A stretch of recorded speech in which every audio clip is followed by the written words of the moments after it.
Assalamu alaikum and welcome to Farsha Health and Beauty channel. நாம் இன்னைக்கு என்ன dish செய்ய போறோம்னு பாத்தீங்கன்னா பன்னீர் வித் டோஃபு கிரேவி தான் எப்படி செய்யறதுன்னு பார்க்க போறோம். கிரேவி செய்யறதுக்கு நமக்கு என்னென்ன பொருள்லாம் தேவைன்றதை பார்த்தறலாம் வாங்க. 2 மீடியம் சைஸ் பெரிய வெங்காயத்தை இந்த மாதிரி பொடி பொடியா கட் பண்ணிக்கலாம். 3 மீடியம் சைஸ் தக்காளியை மிக்ஸில போட்டு இந்த மாதிரி பியூரி பண்ணி 1 டேபிள்ஸ்பூன் இஞ்சி பூண்டு விழுது, 10 முந்திரி, 1 டீஸ்பூன் கசகசா, முந்திரி எல்லாத்தையுமே ஊற வச்சுக்கிறேன். 200 கிராம் டோஃபு எடுத்துக்கலாம். நெக்ஸ்ட்டு நம்ம எப்படி செய்கிறதுன்னு பார்த்துடலாம் வாங்க. ஒரு வானலில் 1 டேபிள் ஸ்பூன் அளவுக்கு தான் நான் இன்றைக்கி எண்ணெய் விட்டுருக்கேன். எண்ணெய் சூடானதும் பட்டை, கிராம்பு, லவங்கம் இதெல்லாம் போட்டுக்கலாம்.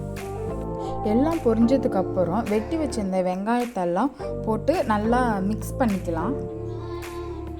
கோல்டன் ப்ரௌன் வர வரையும் நம்ம மிக்ஸ் பண்ணிக்கிட்டே இருக்கணும். இப்போ பாருங்கள், நமக்கு வெங்காயம் எல்லாம் நல்லா கோல்டன் ப்ரௌன் கலரில் நல்லா வதங்கி வந்துச்சு.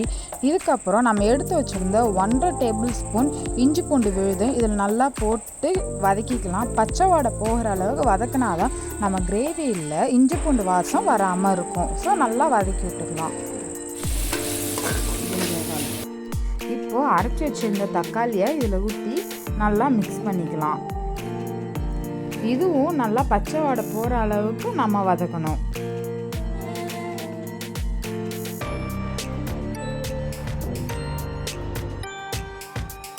எல்லாம் நல்லா வதங்கி வந்துருச்சு. இப்போ மசாலாவை சேர்த்துக்கலாம். 1 டீஸ்பூன் சிக்கன் கறி மசாலா தூள் ஆட் பண்ணிக்கலாம். அடுத்தது மஞ்சள் தூள் ஒரு 1/4 ஸ்பூன் ஆட் பண்ணிக்கிட்டால் போதும். ஜீரகத்தூள் 1/2 டீஸ்பூன் போட்டுக்கலாம். கரம் மசாலா ஒரு 1/2 டீஸ்பூன் போட்டுக்கலாம். இந்த மசாலா எல்லாத்தையும் நல்லா கிண்டி விட்டுக்கலாம். பச்சை வாடை போகிற அளவுக்கு நம்ம கிண்டி விட்டுக்கணும். எண்ணெய் எல்லாமே தனியாக பிரிஞ்சு வரணும். அப்போ தான் பச்சை வாடை நமக்கு போயிடுச்சுன்னு அர்த்தம். மசாலா எல்லாம் நல்லா வதங்கி வந்துருச்சு. இப்போ தேவையான அளவு நம்ம தண்ணி ஊற்றிக்கலாம்.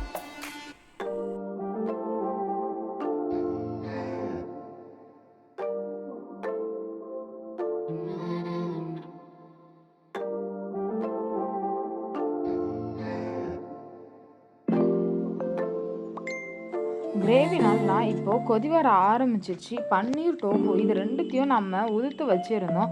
அதையும் கிரேவியில் போட்டு நல்லா மிக்ஸ் பண்ணிக்கலாம். அடுத்ததாக நம்ம ஊற வச்சுருந்த முந்திரி, கசகசா இது ரெண்டுத்தையும் மிக்சியில் போட்டு நல்லா மையம் மசிச்சுக்கிட்டோம்னா அதுலேருந்து ஒரு பால் கிடைக்கும். அந்த பாலையும் இதில் ஊற்றி நல்லா கிண்டி விட்டுக்கலாம். இந்த பால் ஊற்றுனதுக்கப்புறம் நல்லா கொஞ்சம் கொதிக்க விடணும். கொதிக்க விட்டதுக்கப்புறம் நமக்கு அந்த கிரேவி கொஞ்சம் திக் கன்சிஸ்டன்சிக்கு கிடைக்கும். கிரேவி நல்லா கொதி வந்துருச்சு. நம்ம இறக்க போகிற சமயத்தில் ஒரு 1/2 லெமன் மட்டும் புளிஞ்சு விட்டுக்கலாம். புளிஞ்சு விட்டு இன்னும் ஒரு கொதி வந்ததுக்கப்புறம் இறக்கி வச்சிடலாம். அவ்வளோதான். இப்போ பாருங்கள், நம்மளோட வெயிட் லாஸ் ரெசிபியான tofu with paneer gravy ready ஆகிடுச்சு. இது சப்பாத்தி கூடயோ இல்லை கீ ரைஸ் எது கூட வேணாலும் நீங்கள் வச்சு சாப்பிட்லாம். டேஸ்ட் நல்லாயிருக்கும்.